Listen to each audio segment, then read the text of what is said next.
알츠하이머로 모든 기억을 잃고 요양원에서 생활하시는 분이에요. 그런데 할머니에게 백조의 호수 이 노래를 음악을 틀어드리니까 그 몸이 반응하고 있습니다.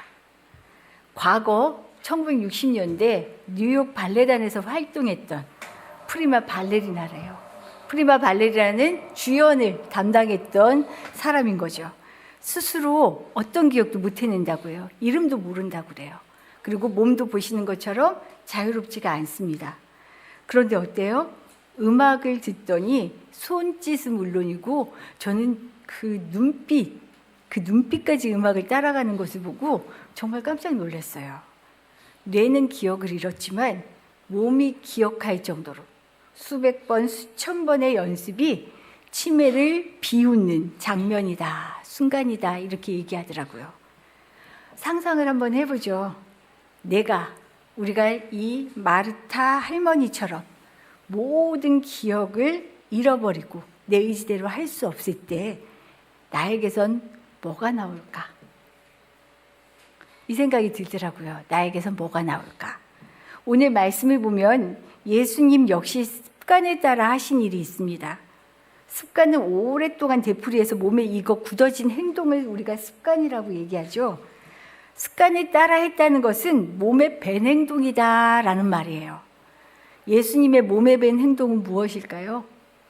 기도였습니다. 그래서 오늘 첫 번째 말씀은 기도하지 않을 수 없습니다. 예수님은 기도를 습관처럼 몸에 배일 정도로 하셨어요. 오늘 처음 읽은 39절의 말씀을 보면 이렇게 되죠. 예수께서 나가사 습관을 따라 감람산에 가시매. 여기서 습관에 따라 감람산에 가셨다라는 이 말은 기도하러 가셨다라는 말이에요. 왜 그러냐면 오늘 본문이 예수님이 잡히시기 전에 장면이에요. 이 장면은 사복음서 모두 등장하는 내용입니다. 다 등장하는데 여기서 마태, 마가복음서에는 뭐라고 얘기하냐면 여기가 겟세마네 동산이다. 우리 겟세마네 동산 아시죠? 겟세마네 동산의 기도도 기억하시잖아요. 그런데 누가복음에서는 지금 이곳을 감람산이라고 얘기해요. 요한복음에서는 기드론 시내 건너편에 있는 동산이다. 모르겠어요. 정확한 이름은 모르지만 중요한 건 예수님께서 습관처럼 몸에 뵐 정도로 이곳에 찾아와서 기도하셨다. 이거죠. 예수님이 기도하셨다는 흔적은 사실 성경에 곳곳에 나옵니다. 새벽이 다 되기 전에 기도할 곳을 찾아서 기도하셨고요. 그 무리와 함께 수많은 기적을 일으키시고 말씀을 전하시고 난 다음에도요. 혼자 쑥 빠져나가요. 기도하러 한적한 곳을 찾아서. 예수님의 사역이 이루어지기 전에는 어떻게 하셨죠? 40일을 밤낮으로 금식하며 기도하셨어요. 40일 금식이 의미하는 게 뭘까요? 죽음을 각오한 거죠. 목숨 내놓고 하는 게 40일을 금식하고 기도하는 거다라고 얘기해요. 이 말은 뭐냐면 예수님께 기도는 어쩌다 시간 나면 하는 게 아니었어요. 기도를 통해야 살 수 있었어요. 기도를 통해야 일을 하실 수 있었던 거죠. 그래서 예수님은 당시 이 기도를 스스로 힘썼을 뿐만 아니라 제자들에게 데리고 가고 또 제자들에게 계속해서 기도하라고 얘기하셔요.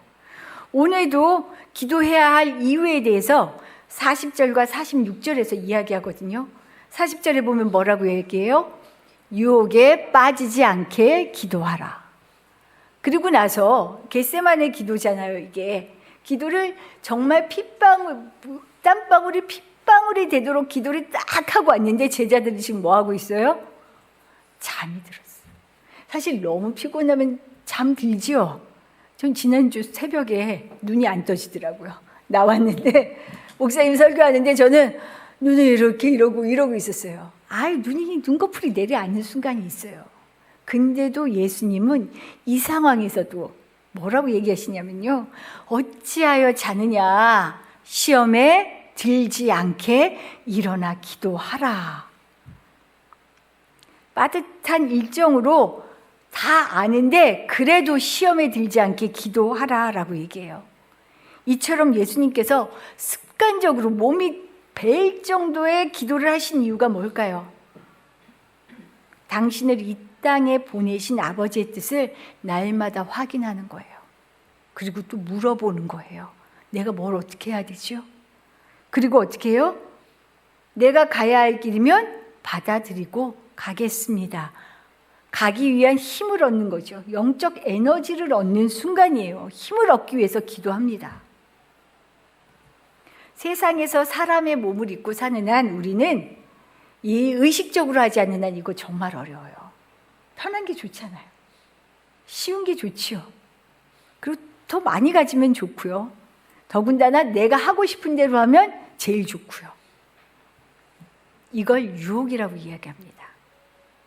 입에 단 약이 몸에도 좋을까요? 입에 달지만 몸에는 안 좋을 수 있어요. 그래서 속담에 이런 말 있죠. 오히려 입에 쓴 약이 몸에는 좋다. 쓴소리, 불편한 일들이 나를 유익하게 한다라는 걸 알면서도요, 당장 편한 게 좋고요. 이게 당장 내게 이익이 되면요, 나를 좋지 않은 것에 익숙하게 해서 헤어나오지 못하게 합니다. 세상은. 사람과의 관계가 불편하니까 요즘 젊은이들이 어때요? 그냥 혼자 방에 있어요. 근데 혼자 방에 있다 보니까 어떻게 돼요? 방에 가둬져요. 술 한두 잔 할 수 있죠. 좋아서 먹어요. 그런데 어느 순간 술을 의존하게 되는 거예요. 이런 일이 한두 가지겠어요? 편하고 좋아서 시작한 일들이 습관이 되고 중독이 되어서 몸에 배어버리는 거죠. 이런 점에서 우리가 어떤 습관, 어떤 루틴이 내 몸에 배어 있는가 참 중요해요. 예수님은 사람으로 오셨기 때문에 바쁜 사역 중에도 새벽 미명이나 한적한 곳을 찾아 기도하는 것을 규칙적인 삶의 방식으로 삼으신 거예요. 하나님의 아들이라고 뚝 떨어진 게 아니에요. 사람의 몸으로 왔기 때문에 아파요. 똑같이 힘들고요. 똑같이 지치고요. 똑같이 배고파요. 똑같이 십자가가 겁나고 무서워요. 이걸 이겨내기 위해서 스스로 이 삶의 방식을 규칙으로 정하신 거죠. 그랬더니 어떻게 돼요? 기도가 예수님께 삶의 일부가 되더라고요. 하나님과 소통하며 그의 뜻을 따라 살아가는 은혜의 통로가 된 것이요. 그럼 예수님의 기도 볼까요? 오늘 말씀에 나온 42절과 43절입니다. 어떻게 기도하셨나? 이 기도에는요, 크게 세 가지가 있어요. 첫 번째 어떻게 기도하셔요? 아버지여, 만일 아버지의 뜻이 아니거든 이 잔을 내게서 옮기옵소서. 사실 예수님 얘기하신 거예요. 아는데요.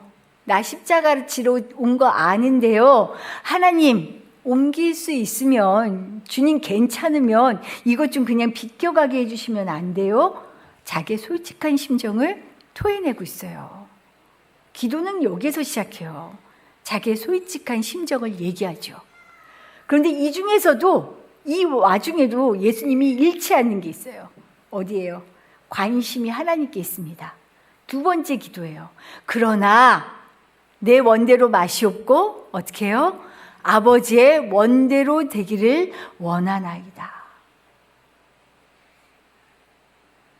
결국 예수님은 어떻게 해요? 하나님의 뜻을 따르게 됩니다. 그런데 이 사이에 기도를 통해 더해지는 게 있어요. 노란 글씨로 해놨죠. 키포인트라는 거예요. 뭐예요?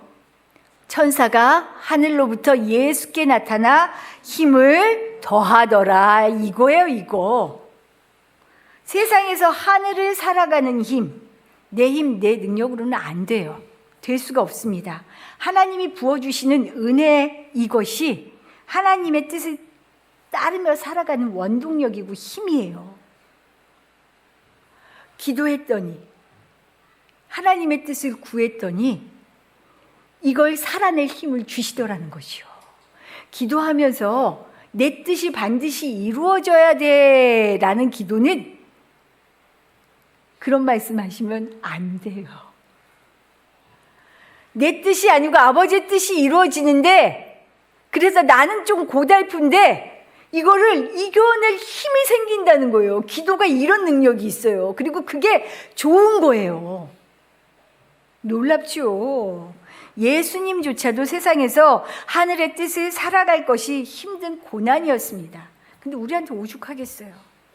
오죽하겠어요. 그러니 우리 몸에 배도록 어떻게 해요? 기도하지 않을 수 없는 거죠. 이 기도가 우리를 살게 하기 때문입니다. 그럼 이 기도가 우리를 어떻게 살게 할까? 오늘 두 번째 파트예요. 이 기도가 우리를 어떻게 살게 하는지 제가 알려드릴게요. 아주요, 우리를 품위 있게 살게 해요. 이 품위가 뭐냐? 제가 이 말씀을 준비하다가 저희 시아버님이 생각났어요. 저희 시아버님이 90세에 돌아가셨는데 진짜 다른 거 하나 없으셨어요. 모이면 찬송가 갖고 와라, 찬송하자. 뭐 좋으면 기도하자. 전 속으로 저도 목사지만 와 이랬어요. 저희 집은 친정은 그런 문화가 아니었거든요. 근데 아버님이 꼭 하시는 말씀이 있어요. 아들 목사에게. 뭐냐면 진짜 이게 저는 그 말을 들으면 너무 웃음이 나오는데 저희 아버님은 진짜 진지하셨어요. 장로님이셨는데 너무 진지하게 목사는 국제 신사다. 절대로 허튼 소리 하지 말고 실없는 농담해도 안 되고 막 정말 국제 신사다라고 하는데 저는 혼자 키득키득 웃었어요. 국제 신사 너무 웃기잖아요, 그 표현이. 근데 제가 말씀을 준비하다 이런 마음이었겠구나라는 생각이 드는 거예요. 품위. 주님의 자녀가 갖는 품위가 뭘까? 외모에서 풍겨지는 품위는 잠깐이에요. 진짜 아주 잠깐입니다. 품위는 사람이 각자의 위치에서 그 위치에 따라 갖추어야 하는 품성이잖아요. 그럼 주님의 자녀, 그리스도인의 품위는 뭘까? 우리가 두 번째로 나눌 말씀이 그래서 품위 있게 삽시다예요. 예수님은 기도를 통해 아버지의 뜻에 순종할 힘을 얻으셨어요. 그래서 십자가의 길을 가기로 결정하시죠. 기도하시면서 십자가가 피할 수 없는 길이라는 걸 아셨어요. 자신의 길이라고 받아들이십니다. 근데 진짜 그러자 바로 기도를 마친 후에 예수를 잡기 위해 무리가 몰려와요. 근데 그 무리 가운데 누가 있었냐? 당신의 제자가 있죠. 가룟 유다. 가룟 유다가 제자 중에 비중을 꽤 차지한 인물이에요. 왜냐하면 우리 어때요? 재정을 맡기는 일 함부로 맡기나요? 돈 함부로 믿을 만하지 않으면 안 맡겨요. 재정을 맡았던 인물이에요. 그런데 그가 이제는 예수님을 파는 자리에 지금 서 있어요. 그것도 아주 적극적으로. 거기에다 아주 비열하게 지금 서 있습니다. 47절과 48절 말씀이에요. 예수님이 말씀을 다 하셨는데 한 무리가 와요. 그 중에 하나가 누구라고요? 유다입니다. 근데 그들을 유다라 하는 자가 그들을 어떻게 해요? 앞장서 와서 예수께 입을 맞추려고 가까이 하는지라.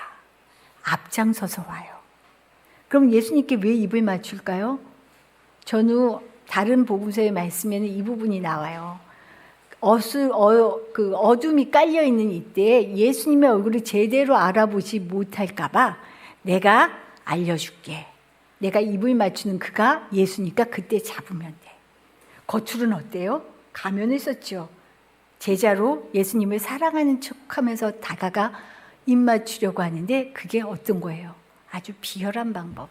예수를 죽이겠다는 거죠. 아마도 열심당원이었던 가룟 유다는 예수님을 민족의 해방을 이루는 왕으로 기대했을 거예요. 그런데 예수님의 행보가 그의 기대에 못 미치는 거예요. 자꾸 이상한 소리를 하셔요. 뒤로 갈수록, 시간이 가까울수록 이 나라를 확 뒤집는 게 아니라 자기가 죽어야 한다고 얘기해요. 너무 무기력해 보이잖아요. 거기에다 어때요? 당시 유대 사회를 이끄는 중심 세력, 이들과는 척을 지는 거예요. 사기가 충천해도 부족할 판에 사기가 꺾이는 무기력한 예수를 더 이상 받아들이기가 힘들었던 것 같아요. 그러면서 그는 결심합니다. 예수를 팔자. 더 이상 내가 쫓아갈 인물이 아니다. 그러면서 이 일에 앞장서는 주동자로 또 아주 비열한 모습까지도 서슴지 않는 거죠. 제자였지만 스승의 행동에 실망할 수 있습니다. 저도 그런 경우 있어요. 사실은 조용히 연락을 드리지 않아요. 아, 여기까지구나 라고 생각하고. 그래서 얼마든지 떠날 수도 있어요. 하지만 내 생각과 다르다고 반대자로 서서 죽여야 할 명분도 없는데 은 30에 자기 이익을 위해 팔아버리는, 죽이도록 내어놓는 것, 이것은 악한 일입니다. 품위를 완전히 잃어버렸어요. 내가 하는 행동은요, 내가 살아온 삶의 습관이 그대로 드러나는 아주 자연스러운 모습이죠. 나와 뜻이 맞을 때는 뭐 죽기 살기로 너무 좋다고 하다가 조금 틀어지면 어때요? 많은 사람들이 분노를 확 표출해요. 뒤를 확 돕니다. 언제 친했다는 듯이. 그리고 거기에 내 이득이 걸린 일이면 상대를 아무렇지 않게 공격합니다. 예수님과 3년 반 동안을 살면서 결국 이렇게 앞장서서 예수를 죽이고 비열한 행동을 서슴지 않는 것, 자기 생각과 습관에 갇혀서 주님의 말씀이 그의 삶에 아무런 영향력을 미치지 못했기 때문이죠. 베드로 역시도 자신의 습관을 버리지 못했어요. 무리들이 달려와서 예수님 잡으려고 하니까 어떻게 해요? 칼을 빼어들잖아요. 그리고 대제사장의 종의 귀를 칩니다. 오늘 본문에는 누구라고 이름은 나와 있지 않지만 요한복음에는 그가 베드로인 것을 알려주고 있거든요. 본능적인 행동이에요. 먼저 그냥 이거다 하면 정의감에 불타지만 그냥 먼저 습관대로 나오는 거죠. 여기에 대한 예수님의 반응이 어땠을까요? 51절이에요. 그래도 당신을 위해 한 행동이잖아요. 베드로는 당신 편에서 한 행동인데 예수님께서 뭐라고 얘기하셔요? 이것까지 참으라 하시고 그 귀를 만져 낫게 하시더라. 이것까지 참으라 뭐예요? 안 돼. 이 방법 아니야. 이거 아니야. 너 이렇게 하면 안 돼. 마태복음에서는요, 칼을 쓰는 자는 칼로 망한다라고 더 경고를 하셔요. 이거 아니야. 아무리 나를 위해서 한 일도 이건 아니야 라고 분명하게 얘기하셔요. 그리고는 어떻게 해요? 귀가 떨어진 자의 귀를 낫게 하시죠. 우리 예수님 정말 품이 있으십니다. 이게 품이에요. 이건 억지로 해서 나오지 않아요. 예수님은 사람을 향한 아버지 하나님의 그 사랑을 알았어요. 이 일을 위해 구원자로 오신 것도 알았습니다. 다 알지만 그러면서도 기도를 통해서 일일이 자신이 어떻게 해야 하는지를 물으셨어요. 주님, 나 이럴 때 어떡하죠? 나 이럴 때 너무 힘든데. 내 제자가 나 배신하는 거 죽을 일 같은데. 하나하나 일일이 물으십니다. 그러면서 하나님의 뜻을 헤아리는 거죠. 또 이런 시간들을 통해 어떻게 해요? 가장 중요한 본질을 지켜나갈 힘을 얻는 거예요. 사람을 살리고 세우는 그 사랑이 하나님 아버지의 그 마음의 핵심이구나 알아차렸어요. 이 사랑을 이루는 방식 역시도 철저하게 자기 희생, 십자가였구나. 이 외에는 다른 것이 없구나. 그래서 이것을 지키려고 순종하셨던 겁니다. 본질을 알고 본질을 따라 행동하는 것. 이게 품이고 품격이에요. 돈으로 치장하는 것, 배운 것으로 가리는 것, 이걸로 안 가려져요. 품위와 품격은 그대로 드러나요.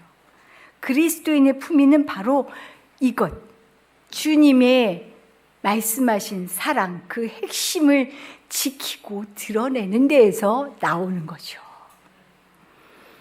제가 고난주간에 그쯤에 영화를 한 편 봤습니다.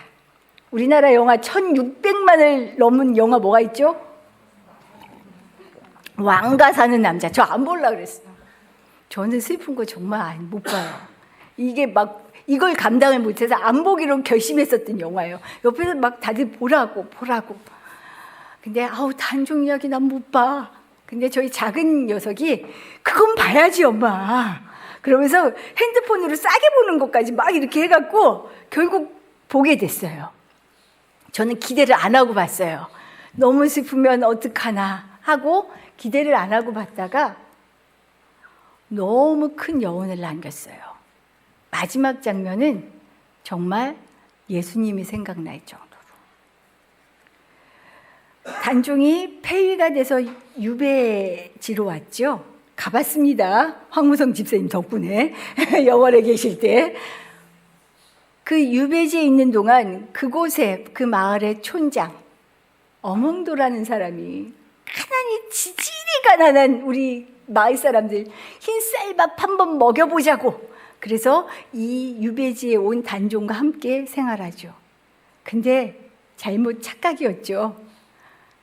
아주 폭탄을 들고 있는 거였습니다. 보니까 너무 서슬퍼렇게 이 왕을 죽이려고 해요. 그리고 실제로 죽입니다. 거기에는 수많은 모함과 술수가 들어가죠. 어몽도는 물론 처신 하나만 잘못하면 자기 가족도 죽고 마을도 다 죽게 생겼어요. 그래서 가능한 이 사람 단종과 멀어지고 싶었죠.